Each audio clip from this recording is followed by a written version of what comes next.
গত পরশুদিন আন্তর্জাতিক আদালতে যে দুইটা মামলা দায়ের করা হয়েছে এবং সেই দুইটা মামলায় 23 জন এবং 4 জন মোট 27 জন সাবেক এবং বর্তমান সেনা কর্মকর্তাকে আসামি করে মামলা দায়ের করা হয়েছে এবং গ্রেপ্তারি পরোয়ানা জারি করা হয়েছে। এখন এই ঘটনার পরেই সেনাবাহিনীর সঙ্গে সরকারের দূরত্বটা কিন্তু আরো বাড়লো, এতে কোনো সন্দেহ নেই। এবং 5ই আগস্টের পরে আমরা যেমন ধারণা করেছিলাম যে সেনাবাহিনী সরকার হবে বন্ধু এবং হাসিনা পলায়নের অল্প কয়েকদিন পরেই কিন্তু ডক্টর ইউনূসকে ক্যান্টনমেন্টে আমন্ত্রণ জানিয়ে সেনাপ্রধান তাকে ক্যান্টনমেন্ট পরিদর্শনের সুযোগ করে দিয়েছিলেন।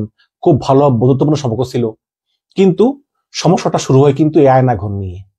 ডক্টর ইউনূস বারে চান আয়নাঘর পরিদর্শন করতে, কিন্তু তাকে ঝুলিয়ে ঝুলিয়ে রেখে আয়নাঘরকে চেঞ্জ করে, আলামত নষ্ট করে, সবকিছু ড্যামেজ করে, যতটুকু সম্ভব আর কি, প্রমাণ লোপাট করে, কাগজপত্রে আগুন লাগিয়ে দিয়ে এই সবকিছু করে মোটামুটি প্রমাণ লোপাট করে তারপর ইউনূসকে আয়নাঘর পরিদর্শন অনুমতি দেওয়া হয়। এবং এরপর যখন অভিযোগ দায়ের হয় তখনও কিন্তু আসলে সেনাবাহিনী হ্যাপি ছিল না। তাদের কথা হচ্ছে যে যেই সরকারই আসে আমাদেরকে ব্যবহার করে, আমরাও সরকারের কথা মতো কাজ করি, এটা তো আমাদের দোষ না, সুতরাং আমরা ইনডেমনিটি চাই।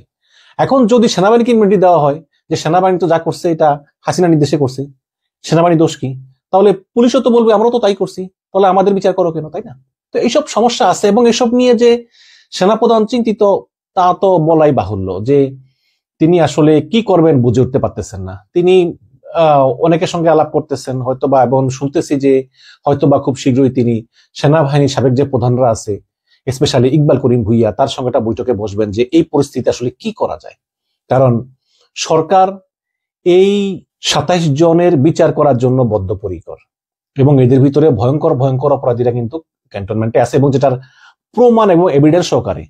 সাধারণত কিন্তু একটা আগে মামলা হয়, তারপর তদন্ত হয়, কিন্তু এই আন্তর্জাতিক আদালতে আগেই সব তদন্ত সব হয়ে একদম কংক্রিট এভিডেন্স সহকারেই, প্রমাণ সহকারেই কিন্তু উপস্থাপন করা হয়েছে এবং বিচারপতি এদের উপরে গ্রেপ্তারি পরোয়ানা জারি করেছেন এবং বলেছেন যে এদেরকে অবিলম্বে সরকারি পদ থেকে বহিষ্কার করে এদেরকে পুলিশের কাছে তুলে দেওয়া হোক। এবং সেটা এখন সেনাপ্রধান কি করবেন সেটাই দেখার বিষয়। আপনারা জানেন যে তিনি মির্জা ফখরুলকে বাসায় ডেকেছেন, এ ব্যাপারে কথা বলেছেন এবং প্রয়োজনে হয়তোবা তিনি বিদেশি কূটনীতিকদের সঙ্গে বসবেন যে কিছুটা করা যায় কিনা, এবং হয়তো তিনিও মনে করতে পারেন যে নির্বাচনের পরে হয়তোবা নতুন যে সরকার আসবে তাদের সঙ্গে একটা সমঝোতা হতে পারে। আপনারা অনেকেই বলবেন যে ভাই সমঝোতা এখানে আসতেছে কেন, যে অপরাধী তার বিচার হবে, এটা আমিও একমত, কিন্তু একটা বাস্তব কথা বলেন তো আমাকে। মনে করেন যে আদালত গ্রেপ্তারি পরোয়ানা জারি করেছে, কিন্তু এই গ্রেপ্তারি পরোয়ানা বাস্তবায়ন করবে কে? সরকারের পুলিশ। এখন কোন পুলিশের সাধ্য আছে যে ক্যান্টনমেন্টে গিয়ে ওই সব বড় বড় জেনারেলকে গ্রেপ্তার করার? সেই সমস্ত পুলিশের নাই তো। এখন যদি সেনাবাহিনী তাদেরকে হ্যান্ড ওভার না করে, তাহলে এখন সরকারের কি করার আছে? এই সরকার তো এমনি দুর্বল সরকার, তারা তো রাজনৈতিক সরকার না। এই কারণেই হয়তোবা সেনাবাহিনী মনে করতেছে যে রাজনৈতিক সরকার এলে হয়তো একটা সমঝোতায় আসা যাবে। কিসের সমঝোতা সেটা তখন কিন্তু মনে করতেছে। এর কারণও আছে, কারণ হচ্ছে যে গত পরশুদিন যখন এই আন্তর্জাতিক অপরাধ আদালত থেকে 27 জন সেনা কর্মকর্তার বিরুদ্ধে দুটো মামলায় পৃথকভাবে গ্রেপ্তারি পরোয়ানা জারি করা হলো, আপনারা খেয়াল করে দেখবেন বিএনপি জামাত কিন্তু একটা শব্দও করেনি। বিএনপিও কোনো কথা বলেনি, জামাতও কোনো কথা বলেনি, এমনকি তাদেরকে এই ধরনের কোনো প্রশ্ন করার সুযোগও তারা সাংবাদিকদেরকে দেয়নি। আপনারা জানেন যে ডক্টর ইউনূস কিন্তু জেনারেল ওয়াকারকে সরানোর চেষ্টা করেছিল একবার, কিন্তু তিনি সফল হননি শুধু বিএনপির কারণে এবং মার্কিন যুক্তরাষ্ট্রের কারণে। এসব করে সবচেয়ে গুরুত্বপূর্ণ পদ জনপ্রশাসন মন্ত্রণালয় সচিব, তার নিয়োগটা এখন ঝুলে আছে। তো এই হচ্ছে গিয়ে অবস্থা। এখন এইসব বিভিন্ন চিন্তা ভাবনা করেই হয়তো বিএনপি জামাত চুপ রয়েছে, যে আবার কোন কথা বলে কি হয়, আরো সামনে ইলেকশন আসতেছে। তো এই কারণে অনেকে মনে করতেছেন যে যদি একটা নির্বাচিত সরকার আসে, যদি ইউনূস এদের বিচার করে যেতে না পারে, যদি একটা নতুন সরকার আসে, তাহলে হয়তো এই সেনা কর্মকর্তাদের বিচার আসলে নাও হতে পারে। এটা অনেকেই সন্দেহ করেন, কিন্তু শুধু একমাত্র দল হিসাবে আমি দেখলাম যে নাহিদ ইসলাম, এনসিপির আহ্বায়ক নাহিদ ইসলাম, তিনি গর্জে উঠেছেন। তিনি ফেসবুকে একটা পোস্ট দিয়েছেন। নাহিদ ইসলাম লিখেছেন, সেনাবাহিনীর মানবতা বিরোধী অপরাধে যুক্ত সদস্যদের বিরুদ্ধে আন্তর্জাতিক অপরাধ ট্রাইব্যুনালে গ্রেপ্তারি পরোয়ানা জারি হয়েছে। তাদেরকে অতি সত্বর গ্রেপ্তার করে বিচারের আওতায় আনতে হবে। সেনাবাহিনী বাংলাদেশের স্বাধীনতা, সার্বভৌমত্ব এবং জাতীয় নিরাপত্তার ক্ষেত্রে সবচেয়ে গুরুত্বপূর্ণ এবং মর্যাদাপূর্ণ প্রতিষ্ঠান। ফ্যাসিবাদী বন্দোবস্তের বিরুদ্ধে জুলাই আগস্টের স্বতঃস্ফূর্ত গণ অভ্যুত্থানে সেনাবাহিনীর সাহসী সদস্যরা, বিশেষ করে তরুণ অফিসার এবং সৈনিকরা জনগণের পাশে থেকে গুরুত্বপূর্ণ ভূমিকা পালন করেছেন। নতুন দেশ গঠন, সংস্কার এবং আইন শৃঙ্খলা রক্ষার ক্ষেত্রে সেনাবাহিনী এখনো নিষ্ঠার সঙ্গে কাজ করে যাচ্ছে। কিন্তু এই পথ চলায় সংস্কার ও ন্যায় বিচারের প্রক্রিয়া সবার জন্য সমানভাবে প্রযোজ্য হতে হবে, কোনো ব্যক্তি বা প্রতিষ্ঠান তার বাইরে নয়। বিগত ফ্যাসিবাদী আমলে রাষ্ট্রের প্রায় সব প্রতিষ্ঠানকেই দলীয় স্বার্থে ব্যবহার করা হয়েছিল এবং এর প্রভাব সেনাবাহিনীতেও পড়েছিল। সেনাবাহিনীর কিছু কর্মকর্তা, বিশেষ করে যারা র্যাব বা ডিজিএফআই দায়িত্ব পালন করেছিলেন, তারা গুম, খুন, ক্রসফায়ার সহ নানা মানবতা বিরোধী অপরাধ সংঘটিত করেছেন। এমনকি জুলাই গণঅভ্যুত্থানের সময়ও তারা নিরস্ত্র জনগণের উপর গুলি চালিয়ে শত শত মৃত্যুর ঘটনা ঘটিয়েছিলেন। এই ভয়াবহ বাস্তবতার পিছনে রয়েছে গণতন্ত্রের দীর্ঘ ব্যর্থতা এবং রাজনৈতিক দলীয়করণের মাধ্যমে প্রতিষ্ঠানগুলোকে নিয়ন্ত্রণের সংস্কৃতি।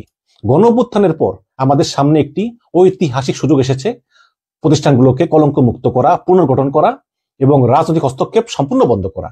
তাহলেই প্রকৃত গণতান্ত্রিক রাষ্ট্র এবং প্রতিষ্ঠানের ভিত্তি স্থাপন করা সম্ভব। সেনাবাহিনীকে কলঙ্ক মুক্ত করতে হলে মানবতা বিরোধী অপরাধে জড়িত কর্মকর্তাদের বিচারের আওতায় আনতেই হবে।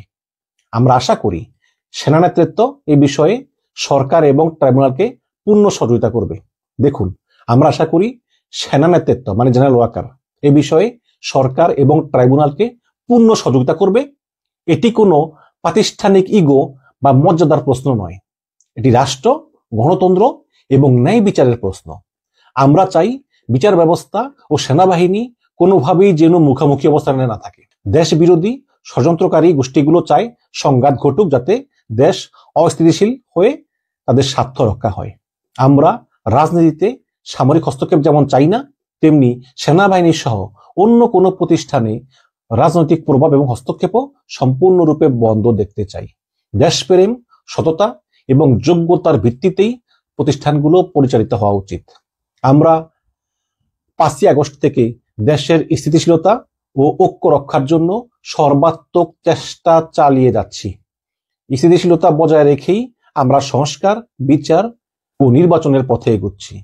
আমাদের সব প্রত্যাশা এখনো পূরণ হয়নি, কিন্তু গণতান্ত্রিক সংস্কারের ক্ষেত্রে অগ্রগতি ঘটেছে। এখন আমাদের লক্ষ্য ন্যায় বিচার অর্জন করা এবং দুর্নীতি ও দুর্বৃত্তায়নের বিরুদ্ধে সংগ্রাম এবং অর্থনৈতিক সংস্কার সাধন করা, যেটা নাহিদ ইসলাম তার ফেসবুক পোস্টে বলেছেন, অত্যন্ত গুরুত্বপূর্ণ কথা। কিন্তু এই এনসিপি ছাড়া বিএনপি, জামাত সহ অন্য কোন দলকে আমরা এই আন্তর্জাতিক অপরাধ ট্রাইব্যুনাল যে গ্রেপ্তারি পরোয়ানা জারি করেছে 27 জন সেনা কর্মকর্তার বিরুদ্ধে, এর পক্ষে বা বিপক্ষে আমরা কোনো কথা বলতে দেখিনি। সবাই খুব রসজনক ভাবে একদম চুপচাপ, কেউ কোনো কথা বলতেছে না, এক্সেপ্ট নাহিদ ইসলাম। দর্শক, আপনারা কি ভাবছেন? আপনাদের মতামত জানতে চাই যে আসলে এটার শেষটা আসলে কি হবে। আপনারা মনে করেন যে আসলে অভিযুক্ত সেনা কর্মকর্তাদের বিচার শেষ পর্যন্ত করা সম্ভব হবে কিনা? আপনারা কমেন্টে জানাবেন। তবে শেষ খবর হচ্ছে এটাই যে ক্যান্টনমেন্টে একটা ভয়াবহ গুমোট অবস্থা, থমথমে পরিস্থিতি। কি হয় বলা যায় না, খুবই থমথমে। সবাই মন খারাপ, সবাই চিন্তা করতেছে কি ঘটতে পারে। সেনাপ্রধান তার মতো করে আলোচনা করতেছেন, বিনোদনের কাছ থেকে পরামর্শ নিচ্ছেন, আইনি পরামর্শ নিচ্ছেন, সহায়তা নিচ্ছেন। সেনাপ্রধান আসলে কি করবেন? সেনাপ্রধান তিনি শেখ হাসিনার আমলে কিন্তু সেনাবাহিনীতে ছিলেন, কিন্তু সেনাপ্রধানের বিরুদ্ধে কিন্তু ব্যক্তিগতভাবে কিন্তু কোনো অপরাধের অভিযোগ নেই। এবং যেসব কর্মকর্তারা অপরাধ করেছেন এবং গ্রেপ্তারি পরোয়ানা জারি করা হয়েছে, তারা কিন্তু অপরাধ করার সময় কেউ সেনাবাহিনীতে ছিলেন না, ছিলেন ডিজিএফআই এ, র্যাবে, এনটিএমসিতে, তারপরে বিজিবিতে। তাদের তাদের তাদের প্রধান ছিল স্বরাষ্ট্র মন্ত্রণালয়। তো হাসিনা পালিয়ে যাওয়ার পরে তারা আবার ফেরত গেছেন সেনাবাহিনীতে। এখন সেনাবাহিনী বলতেছে যেহেতু তারা সেনা কর্মকর্তা, সুতরাং তাদের সেনা আইনে বিচার হওয়া উচিত। আবার সরকার বলতেছে যেহেতু তারা অপরাধ করার সময় সিভিল বাহিনী ছিল, সুতরাং তাদের বিচার হবে আদালতে, আন্তর্জাতিক অপরাধ আদালতে। এখন এই হচ্ছে কি বিভিন্ন সমস্যা, আর কি সমস্যা আছে।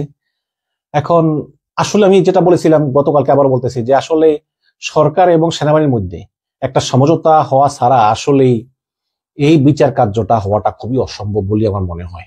তারপরে দেখি, আপনারা দর্শক একটু কমেন্টে জানান যে আসলেই আপনারা কি মনে করেন যে আসলেই এই সেনা কর্মকর্তাদের বিচার শেষ পর্যন্ত হবে কিনা, তাদেরকে সেনা নেতৃত্ব বহিষ্কার করে পুলিশের কাছে